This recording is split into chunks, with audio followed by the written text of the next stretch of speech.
Happy Friday. I'm so excited to bring this video to y'all. I know I haven't been on YouTube in about a week, but I'm going to break it all the way down real slowly in detail how to remove several collections on your credit report at one time. Alright? So, number one, it may seem obvious, it may seem redundant, but the very first thing you need to do is pull your credit reports. Alright? Now, like I said to you guys before, but I really want to explain this. The credit reports is the information and the details on the accounts that you have either done business with previously or that you are currently in business with now, right? Now, some of you guys go on sites like Credit Karma, right? Which gives you a little teeny piece of data, but does not give us all the details of your account and the information that we need, right? The only thing you guys can really dispute on Credit Karma is the inquiries, right? Because you have the open date and you have the account that the inquiry is pulled from. That's all you can dispute on Credit Karma. You need to pull your credit reports, right? Now, and the reason why I say this too is because some people don't know where to pull their credit reports. So I'm going to give you a few websites right now where you can pull your credit reports from legit sites, right? You got Identity IQ, you got Smart Credit, and you're entitled to one free report, annualcreditreport.com.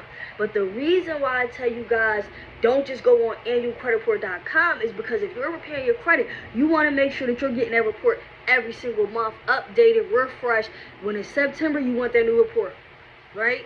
That's how when I tell my clients, when the next month come up, we got to see that fresh report. We got to see what's going on, right? We got to see what's coming on and off the report. So the first thing, guys, is really pulling your credit reports. Alright, those are a few sites that you can get them off of.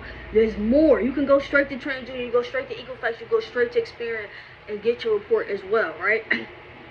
Now, the second thing is very, very key, which may seem, again, obvious, but to review your credit reports, and I want to put emphasis on this, guys, review your credit reports thoroughly. I'm talking about from everything from your name, your date of birth, the account numbers, the open dates, the close dates, the late payments, alright?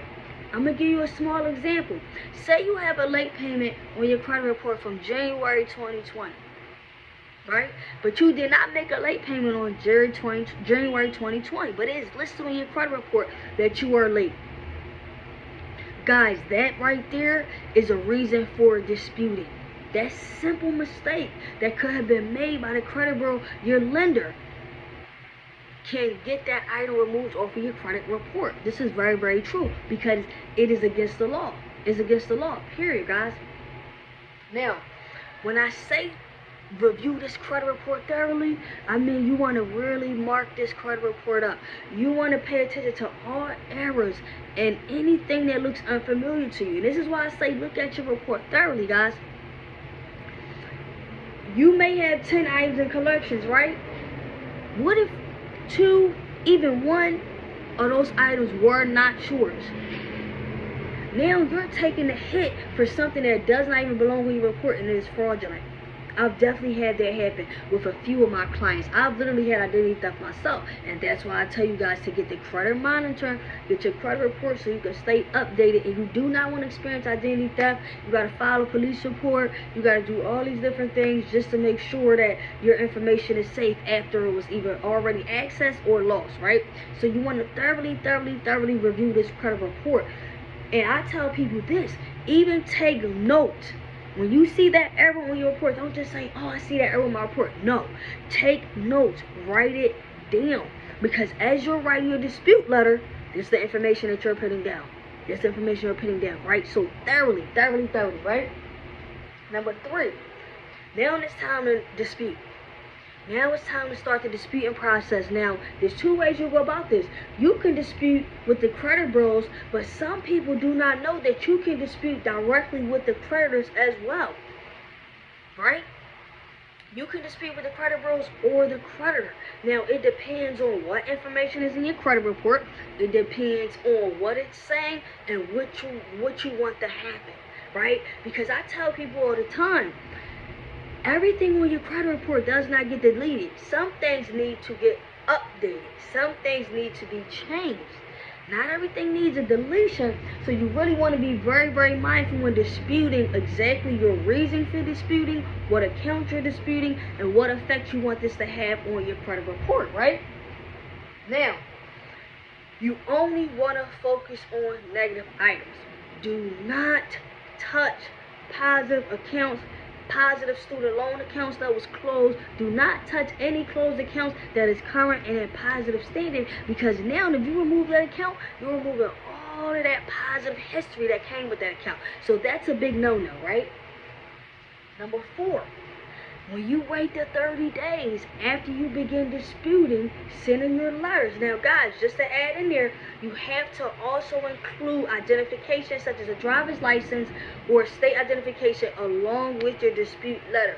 Make sure, another real quick tip, write the address the correct way. Make sure you write your address the correct way. Make sure you write the credit bureau's or the collector's address the correct way on your letter, because you want this information to get to the right person. Now, once you work that 30-day process, guys, if this letter was written correctly, if you hit all of your dots, then hopefully you was able to get those items removed and deleted from your credit report. Now, just like I tell my clients, and I'm always up front, that don't mean everything's necessarily going to get deleted, right? But you can get 10 items deleted at one time. Trust me, I didn't have it happen. I had 4, 5, 6 items deleted at once, right? I got testimonials with 4 student loans deleted on one round.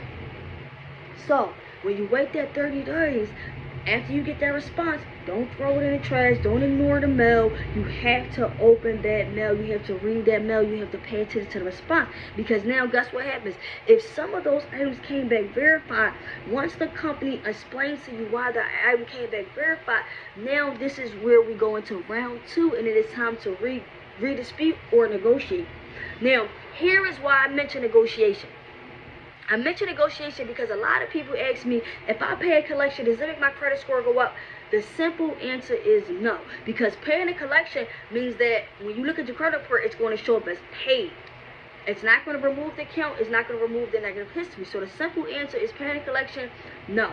Now, if you negotiate an agreement with the collector and then they agree to delete that item and then agree to give you that in writing, which is key, in writing. Write that down, in writing. If you don't get it in writing, there's no proof to it. You get it in writing, so that way, guess what? Even if the collector does not delete the item, you have proof. Right? Now, I'm not going to say all collection companies do it, but some will, because it's all about that green piece of paper, right? But we're going to get into this last one, right? Use the pandemic to your advantage. I'm going to tell you what I mean by that real quick, right?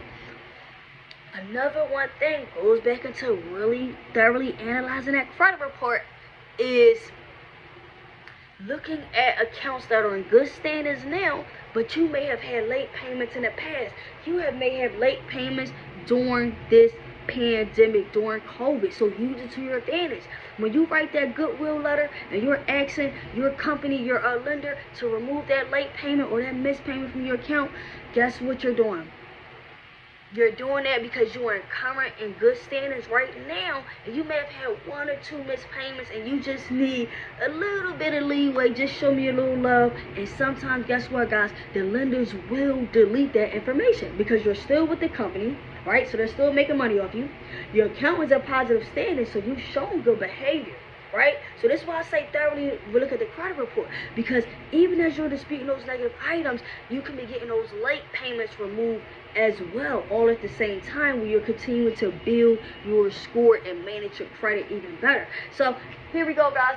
I just wanted to give you all some quick tips on how to get several collections removed at once. Like I said, it is a process, but in 30 days, you never know what's possible. It can change a lot of things, so don't give up hope. Don't give up hope with your credit, guys. Hit the email for a free consultation. I'm going to see y'all next time. Happy Friday. Peace.